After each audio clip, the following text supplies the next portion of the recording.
Hey, friends. Welcome to the Self-Love Strong podcast. We have a very special episode and a very special guest. We have Jasmine Steele. She's a U.S. Air Force veteran, best-selling author, certified life coach, and keynote speaker. After overcoming brain damage, dementia, and life-threatening illnesses, and nearly 300 pounds of weight gain, she discovered the power of inner child healing, neuroscience, and frequency to completely transform her life. Now she's dedicated to teaching others how to tap into their universal flow of energy, heal their mind, body, and soul connection, and step into their authentic selves. Through her coaching program and best-selling books, Jasmine has helped countless individuals break free from stagnation and discover their true purpose in life. She's also the co-author of Things I Wish I Knew About Happiness and Success. Discover the secrets of a fulfilling, joyful, and balanced life. A book that shares the wisdom of successful entrepreneurs and coaches and fast track your personal growth and fulfillment. Jasmine has been featured in NBC and for her groundbreaking approach to healing and success, and she continues to empower others through her work. Jasmine, welcome to the Self-Love Strong podcast. Thank you, Samuel. I appreciate you having me. Man, Jasmine, you have such a powerful and inspiring story in itself. Can you take us back to that moment when you realized, like, my life needs to change? Absolutely. This is the moment that I found out that I had dementia. I ended up in my kitchen, standing there in front of cabinets. I had my arm in the air and I was looking at my cup cabinet and looking at these things that made no sense. And I had no idea how I'd gotten there. I had no idea what I was doing. I just knew that somehow I ended up in there.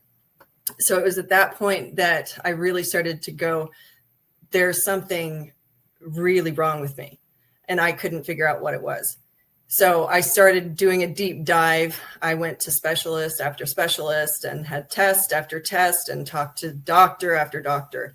And nobody could figure out what was going on. So I kind of got to the place where I had stepped back inside of myself and I said, well, I guess this is what it is. I don't know what I'm going to do with myself. I don't know how I'm going to keep going for my children. I don't know how my spouse is going to handle what's going to happen with me, but here I am. And I had almost given up to the fact that I was just going to have to be what I was. And I thought to myself, there's got to be at least one more person that I can talk to that can help me figure out what's going on with me. So I went to see an endocrinologist, and it was just by happenstance that I had mentioned something about my sleep to him while we were getting all of our tests done. And it wasn't actually part of his questionnaire, but he said, did I hear you say something about sleep apnea? And I said, yeah, the VA had flagged me for sleep apnea about 7 years ago. And unfortunately, one of the side effects of having sleep apnea is you get severe claustrophobia. But I also have military PTSD. So because there were the two components involved, I wasn't about to be put under a machine that you have to have strapped to your face for the night. I refused. I said, I'd rather just die. And for 7 years, that's what happened. My path just kept getting me worse and worse and worse. And I was to the point where my spouse at the time was leaving sticky notes for me, sending me text messages, emails, just reminders of daily activities, things that I needed to do. And I got into a place where I was like, I can't keep doing this. I've got 3 kids I have to take care of. This is not good. And so he had said to me, well, I really think that you need to be aware that the situation that you're involved in is exactly what's causing all of your symptoms. And I just kind of looked at him like, you've got to be kidding me. You're telling me that a little bit of a lack of sleep is causing brain damage. And I was almost 300 pounds. I could not function.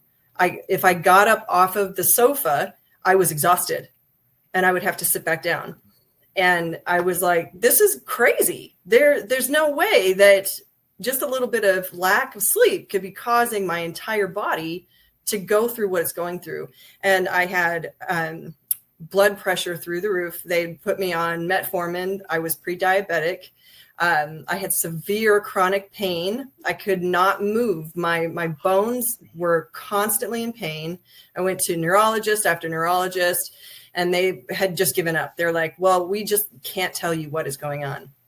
So after physical therapists, after being put on weight loss medications, after being put on, I was put on ephedrine that kind of helped me get enough energy up to try and get out and be somewhat active, to try and keep my body moving.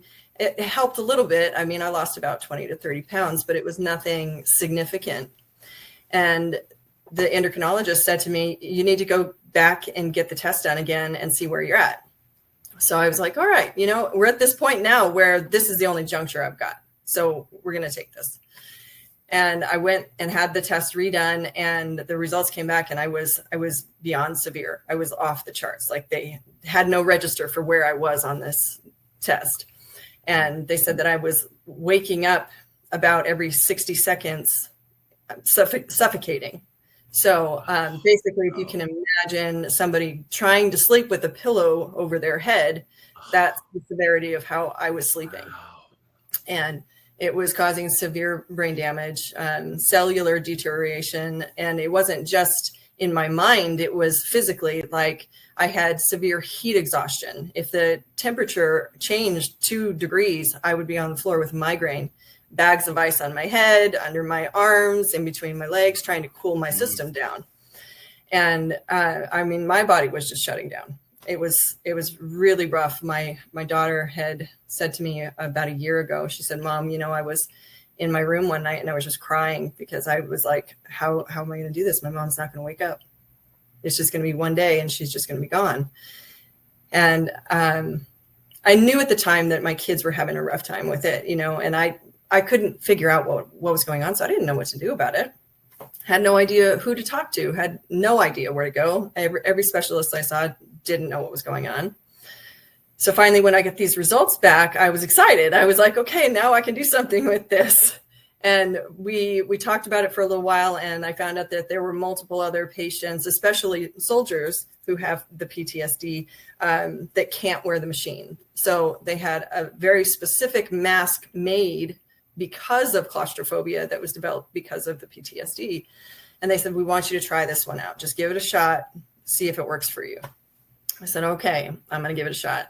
It took me about 3 months of just ripping it off my head every 15 minutes and throwing it across the room because I was panicking, to be able to wear it for an hour straight.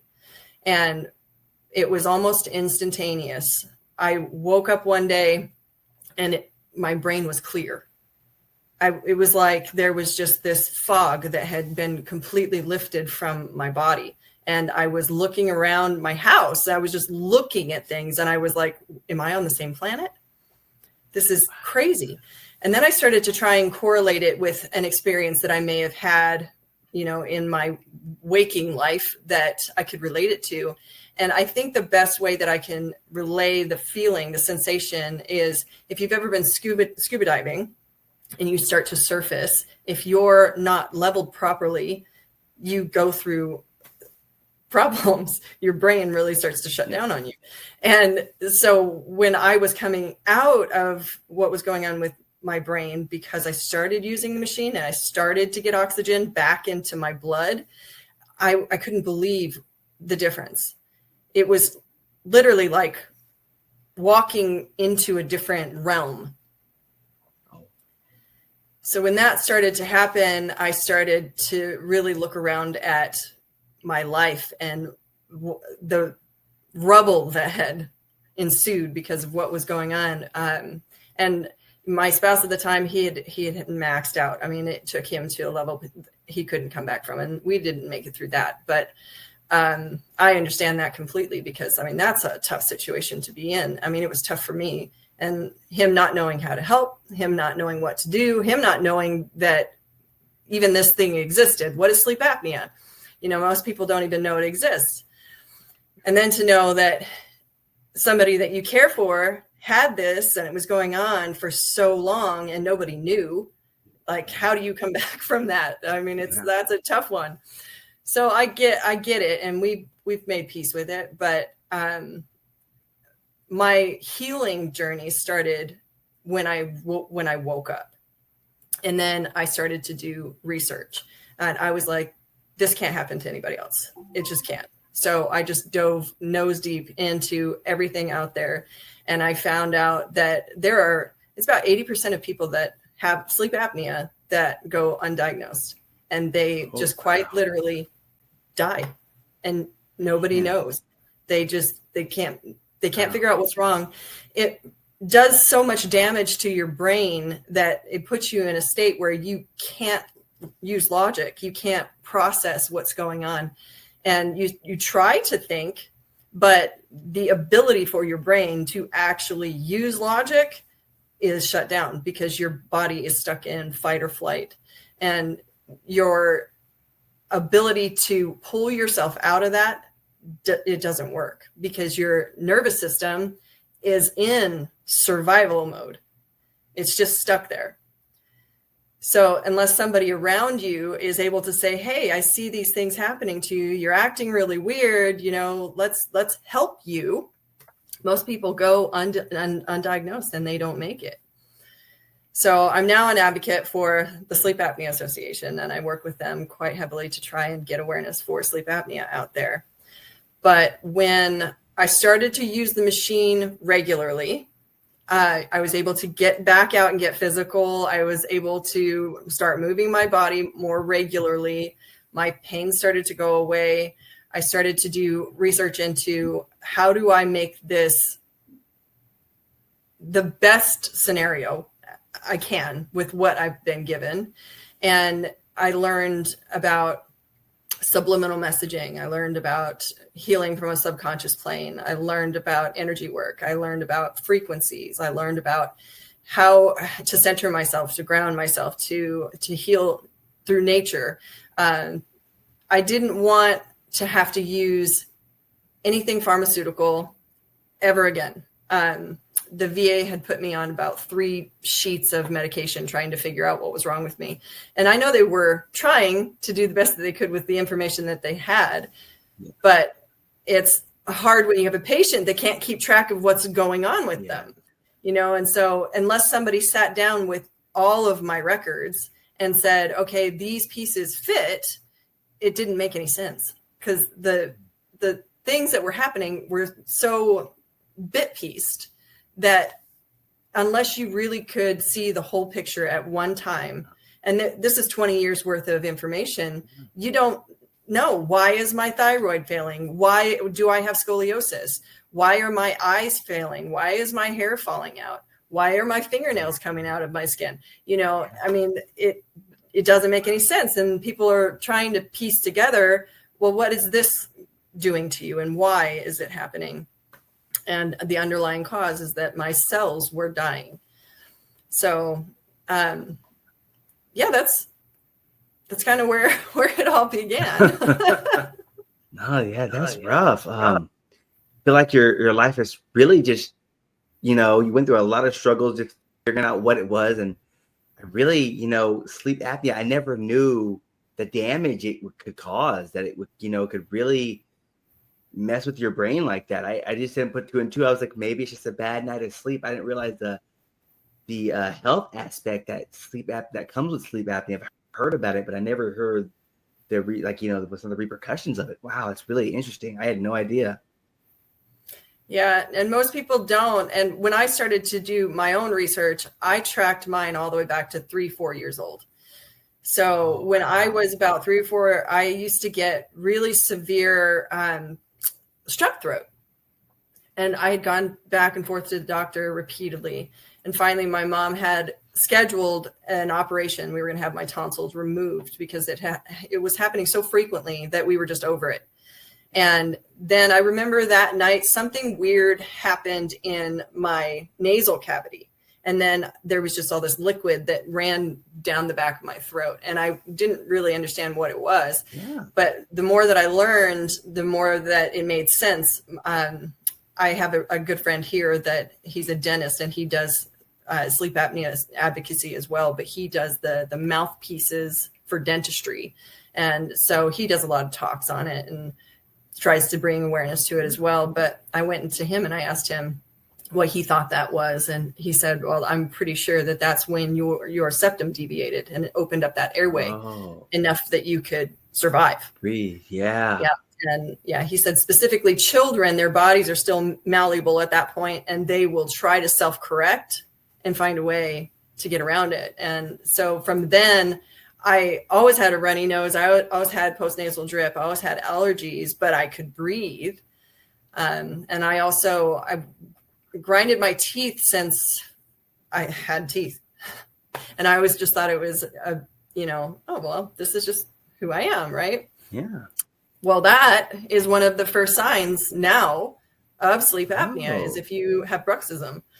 So yeah, anybody that I talk to, if I find out that they've got dental, issues with their jaw or whatever, I'm like, you need to be tested. You 100% need to be tested, especially if it starts as a child.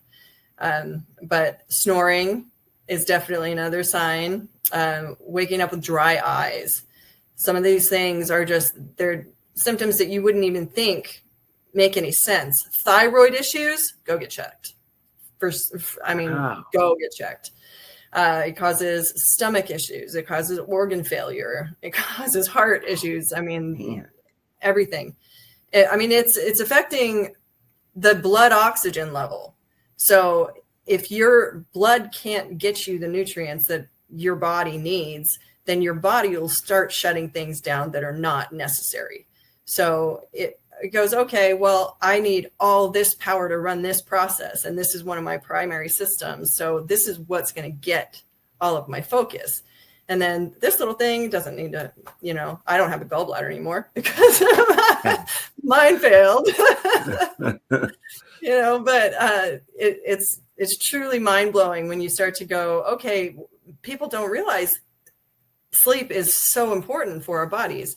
Yes. And our REM cycle is when our brains are cleansed at night. So that's when all of your long-term memory is stored. And if you're not reaching a REM cycle, then your body truly cannot regenerate. So my body was just on like a speed up process of failure. Yeah. Wow. Yeah, sleep is so important, and it's I didn't put two and two together. Like, you think about it, just a bad night's sleep, but I imagine, like you said, it started as a child. You can remember about how long it had been until it's really interesting. I had to talk to your mom. Like, remember those times? Like, wow, it's really how you link that in with that early age. But what are some of the biggest mental obstacles that you had to overcome in that healing journey? Oh, the biggest one for me was wrapping my head around feeling like I had failed. My three kids went through,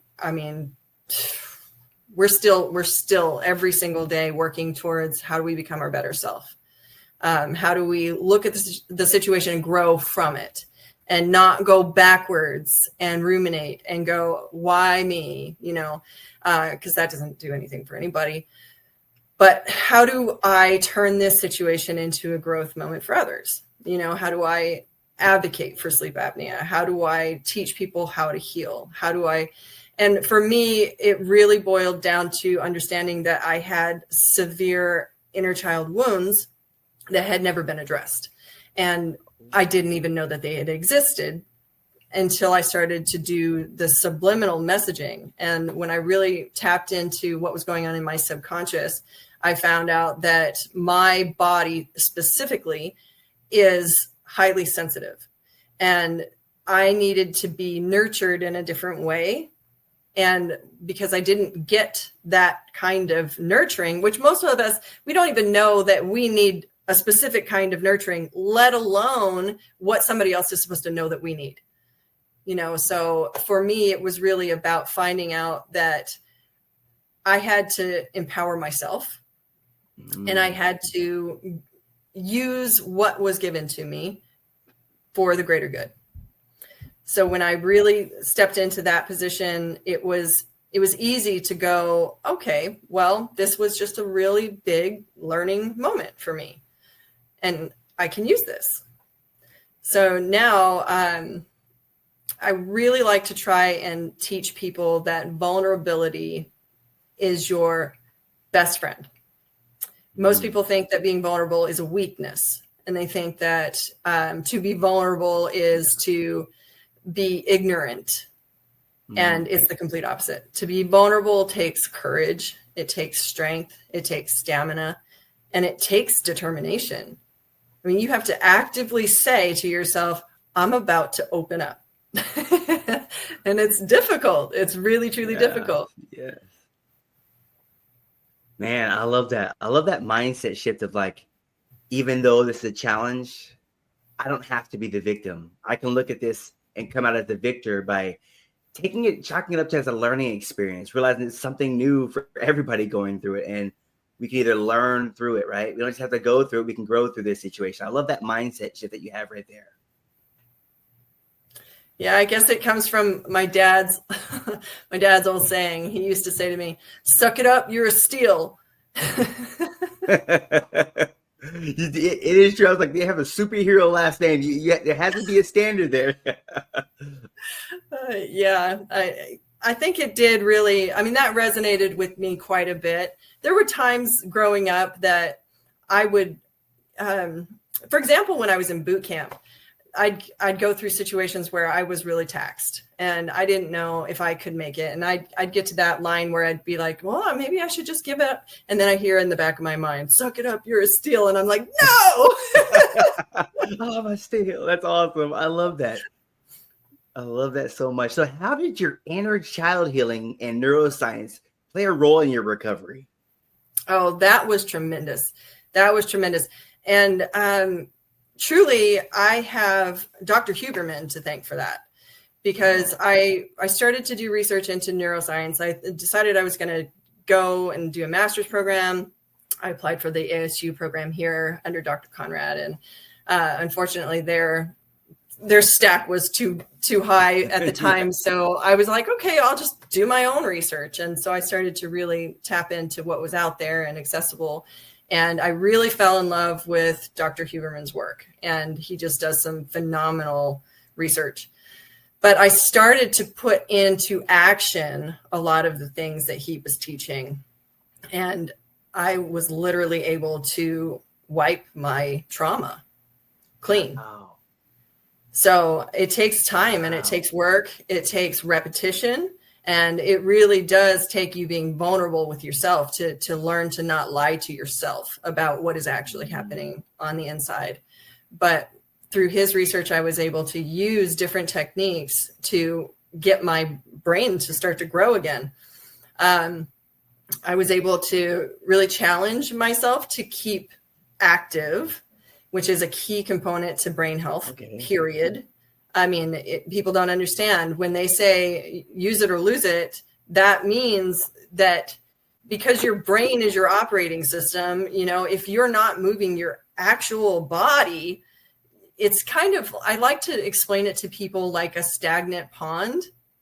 So if you can think about the toxicity that is just sitting there in that pond, the animals won't even drink out of it. They know better, right? If you can imagine that your body just sitting there stagnant is just accumulating toxins. And if you think about the foods that we're eating on a constant basis and the music itself is toxic to your body. So if you're not putting in something that's nurturing to your system, you're causing damage. And you think about the liquids that people are drinking now, these caffeinated drinks that people are having 6 or 7 of those every single day. And this is stuff that your body has to fight off. Yeah. So if you're not giving your system the proper environment to thrive, you're doing the complete opposite.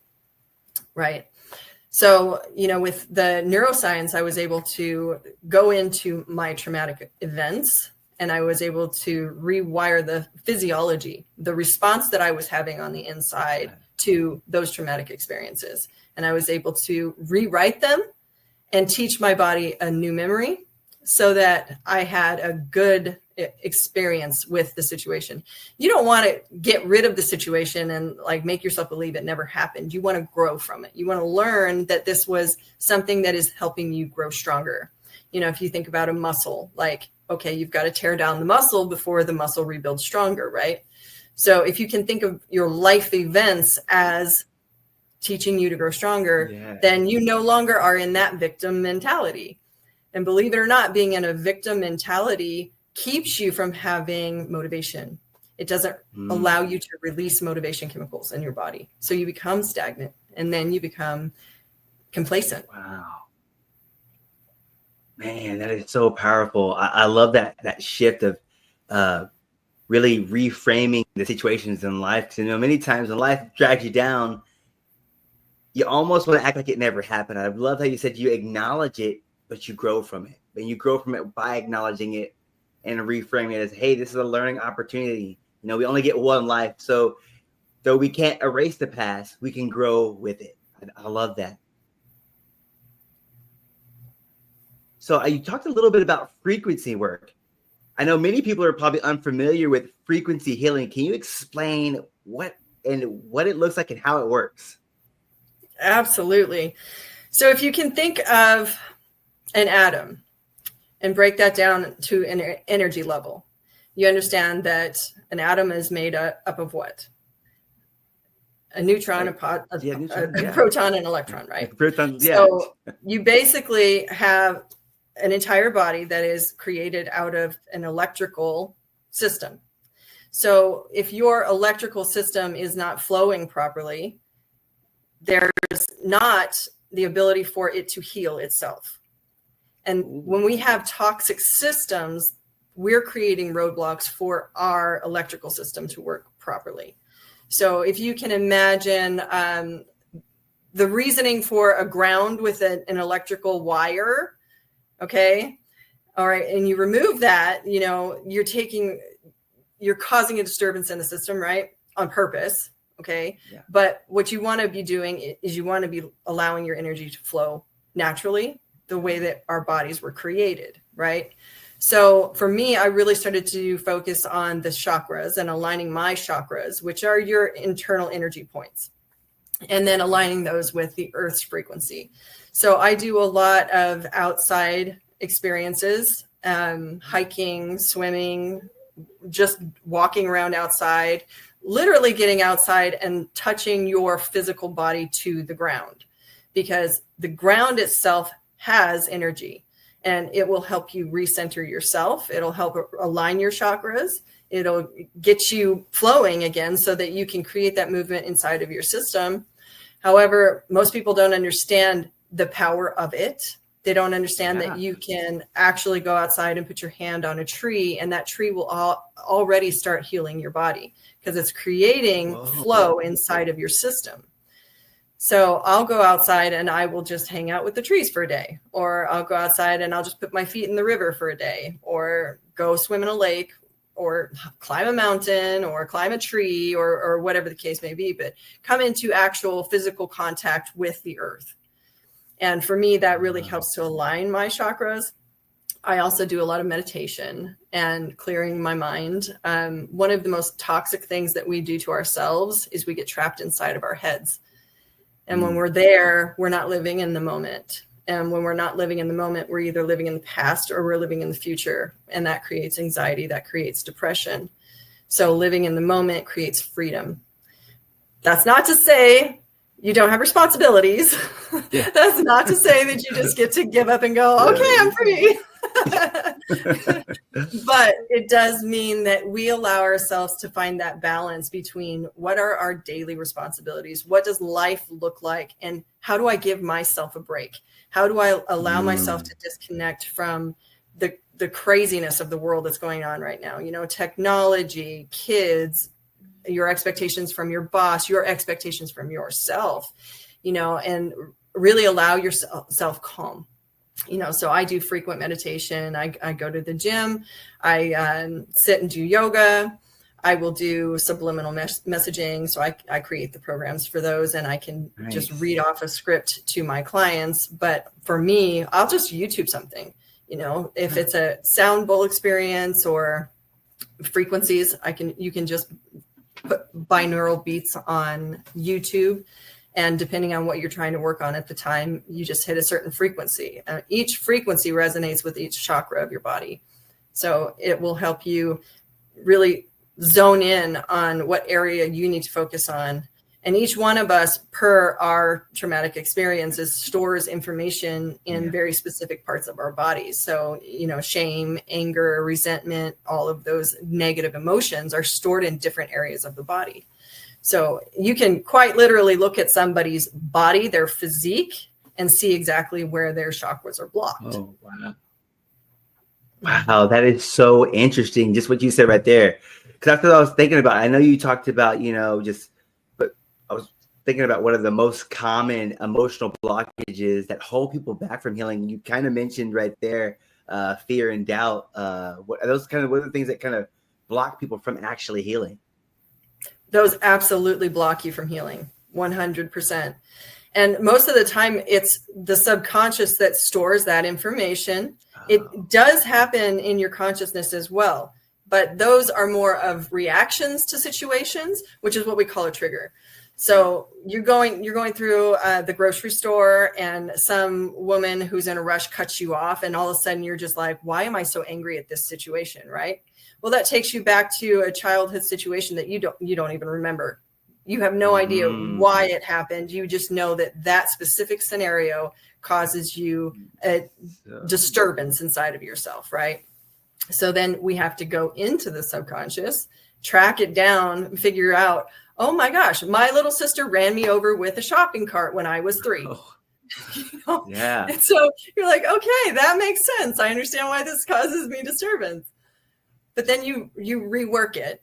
You learn that, okay, that was a situation that happened before I could logic my way through something. Okay, I don't need this information anymore. Let's grow from this.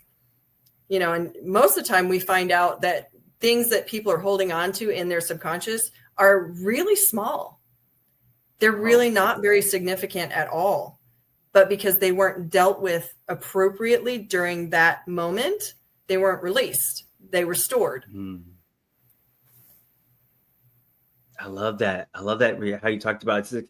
It's those small things that we tend to just overlook, but never really deal with, that are really holding you back. I would never thought that would have been the thing. And as somebody like yourself, who's helped countless individuals, break free from the cycles of stagnation, what are those first steps someone should take in creating that real change in their life? Well, they really need to ask themselves what their intentions for themselves are. Because each one of us should be on an individual path. And right now, what's going on is there's so many people that are chattering behind us, telling us what we should be doing for ourselves. And because of that, we are not authentic to us. So one of the primary things that I try to teach my clients is you need to really get perfectly clear on what you want to see happening for you. And believe it or not, the response I get is, me? So most people have no idea that they should actually be asking themselves what they want. What do I want? Most people are so worried about what everyone else wants them to do. What does my mom and dad want me to do? What do my grandparents want me to do? What does my boss want me to do? What does my spouse want me to do? And then we put ourselves on the back burner. So first and foremost, what do I want for me? And you'd be amazed how many people don't have any idea who they even are. They don't know what they like. They don't know what they don't like. They don't know what should drive them. They don't know what shouldn't drive them. And you see people like athletes, for example, who they're really, this is my dream. This is what I wanted ever since I was a little kid. But was it actually? And most of the time they find, no, it was dad's dream for me. It's just everything I'm doing. Because, well, my uncle played and my brother played and and next thing you know, this is who they are. But then they're going, actually, I don't know. One of the examples that I like to give my clients is a piece of cake. If I were to ask you, what is your favorite cake? What would you say? Oh, I would say cheesecake. Okay. And where did you develop the like for cheesecake? I think at one Thanksgiving meal, I think we had it. Okay. And if you were to give somebody a tutorial on why cheesecake is your favorite cake, could you tell that person specifically the components of that cake that makes it your favorite cake? Probably not.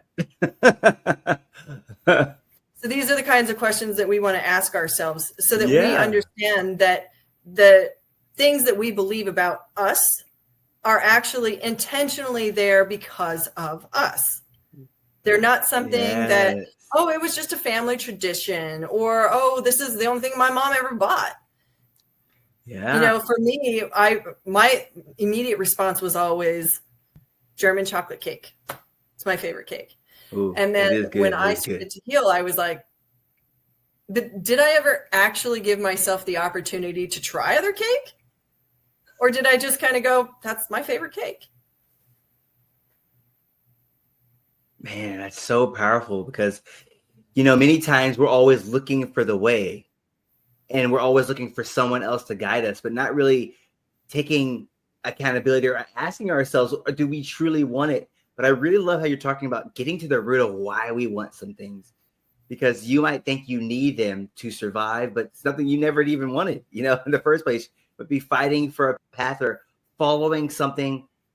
Do you feel like that's a why some people get to this pinnacle that they thought they should have had and then feel unsatisfied because they've been following someone else's path and not their own? Yes, that is exactly where inauthenticity comes from. Yep, 100%. Because people are driven by society most of the time. Yeah. And really what it boils down to is our own ego. Who are we trying to get what response from? So we're all out there looking for some kind of reciprocation in some way, because that's what we're trying to fill within ourselves. So we accidentally go out looking for other people to give us the things that we're lacking on the inside. But what we're not being accountable for is the fact that we are responsible for supplying that component to ourselves. So a lot of people go looking for, and I'm just going to go ahead and say it, love from something external to themselves. And they hit roadblock after roadblock after roadblock. And that's because their own inner healing has not been done. And you can't find the healing for yourself in someone else. Wow. So truly, when you dive into yourself and you do your own internal healing, you will naturally start to magnetically pull people into your life. Because that's nature. That's the energy flow. Once we so beautiful. learn how to give ourselves self-love, people are naturally drawn to you. They want to be near you. They want to be with you. They want to spend time with you. And it's because they don't understand that they haven't done their own work. So they're trying to find what you have out of like, this is amazing. I just want to be around it all the time. Why do I want to be around you so much? Well, it's because I'm full and I have extra to give. But what most people end up doing is they go, I'm empty. I need you. Ooh. Wow, Jad, that is powerful in itself. Wow. So I love how you gave us some strategies of really asking those questions, but how can someone that's, you know, start reconnecting with their authentic self today? How could they do that? So you talked about grounding. You know, man, I love the fact that you talk about hugging trees. You know, you get a bad rap, but now I'm probably gonna hug a tree after this if I can do that. I strongly recommend it. So I would say for anybody who's looking to find out who they are authentically, I would say just once a week, start out small. Once a week, challenge yourself to do something you've never done before. And it could be something as tiny as brushing your teeth with your left hand, if you're right-handed.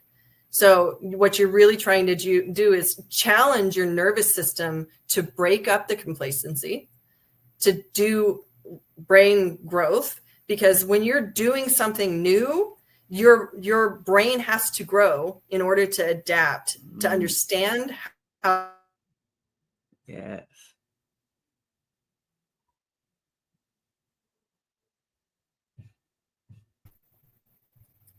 Just once a week, one thing new.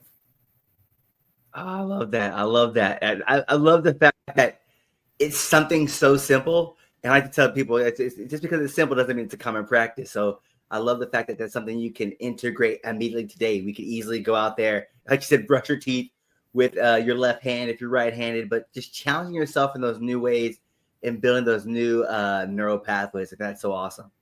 That's right. Absolutely. So Jasmine, you have an amazing book. So I want to hear just a little bit, what inspired you to co-author Things I Wish to Know About Happiness and Success? Well, my chapter specifically is on self-sabotage. So unfortunately, in most of our lives, we learn that we're not what we think we ought to be. And this is not of any fault of our own. Typically, it's because we're looking at things on the outside of us and comparing ourselves to other things. So instead of being our own judge of our own character and whether or not we're making our own marks, we start to look external to us. And things like social media don't make it any better today. They make it much more difficult, especially with the younger generations. They're constantly in comparative mode. And the mental health damages that that's doing for our youth is just astronomical. But really, self-sabotage is what's keeping most people stuck.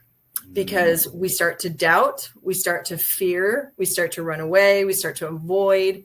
We don't ask ourselves the really hard questions. And then we don't challenge ourselves to break through those. We don't give ourselves expectations that we have to follow through with, and we don't hold accountability. So when we're not doing those things, we're allowing ourselves to stay stuck. So for my chapter specifically, I wanted to make sure that people understood that there was a way out. That when you understand that when you're placed in a situation where you feel like, oh, I'm just not going to make it, and you don't have that dad voice in the back going, suck it up, you're a steal. Like, how do I do this? How do I get myself out of this situation? Well, make up your own saying, give yourself that motivation or that kick in the butt, whatever it is that you need in order to keep yourself on task. If you need to get an accountability partner, get somebody that's close to you that you can trust to say, hey, did you put that cake in the trash? And it can be something small like, okay, once a week, check on me and make sure I went for a walk. Or, did I get to bed on time? There's so many apps that are available to us today to keep us on track. And they're very useful and they're very helpful for keeping us checking in on ourselves, really. But what it boils down to is today our world goes so fast that we really have to learn how to slow ourselves down and to check in on ourselves. Make sure that we are checking on our health. Make sure we are checking on our grounding. Make sure we're checking on who our circle is, and it's really important that you pay attention to the people that you surround yourself by, because if you're sitting in a room full of people that don't have your higher purpose at hand, then you're not going to move forward anyway, because the people that you surround yourself by will either hinder or help your growth. So I would say that the people that you surround yourself by should be someone you look up to at the very least. Because if you're surrounding yourself by people that are looking up to you, you're not growing. Wow. That is wow. Wow. Beautiful, beautiful, beautiful, Jasmine, man. Thank you. I just can't be more thankful for the knowledge you've shared today. So many golden nuggets. I can't wait to hear this thing back again. But I want to make sure people, as they are implementing these things, where can they connect with you at? I'm on social media, so LinkedIn, Instagram, Facebook, but you can also go to my website, steeleintentional.com, and I'd be happy to connect.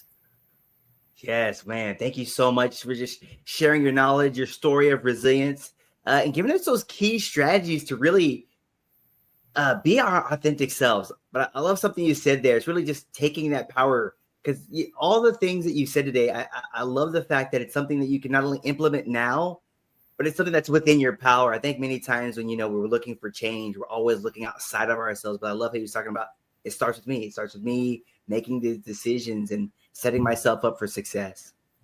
Absolutely. Yep, it is self-empowerment. I love it. Jasmine Steele, man, superhero. So you guys, I'm going to put all of her links. Don't worry. I'm going to put all of her socials. I know you're thinking like me. I want to follow her on everything. She has all the right stuff.